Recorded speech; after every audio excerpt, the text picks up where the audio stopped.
Tanging pamilya at ilang malalapit na kaibigan lang ang pinayagang dumalo sa burol at cremation ng namayapang OPM legend na si Haji Alejandro.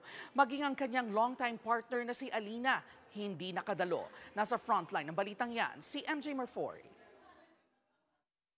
Pagkatapos sa isang araw na pribadong lamay, kinremate na kahapon ang labi ng OPM icon na si Haji Alejandro. Naroon ang 92-year-old na ina ng singer, habang ang kanyang anak na si Ali ang punong abala sa lahat. Matapos ang cremation ng kanyang ama, lumipad na papuntang Amerika ang actress-singer na si Rachel dahil may mga commitment doon na hindi na pwedeng ipagpaliban. Pero nagpapasalamat si Rachel na nakasama niya ang kanyang ama mula nang maoperahan hanggang huling sandali nito.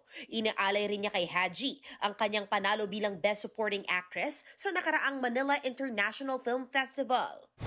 Samantala, hindi nakadalo sa lamay at cremation.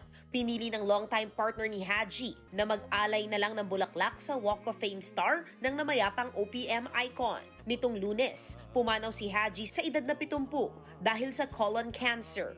Nagbabalita mula sa Frontline, MJ Marfori, News 5. Mga kapatid, ito po ang inyong K-Alaman Queen, Kalad Karen. Always remember na ang K-Alaman ay K-Yamanan. Kaya para sa latest showbiz news at dagdag impormasyon, mag-follow at mag-subscribe sa social media pages ng News 5. Okay?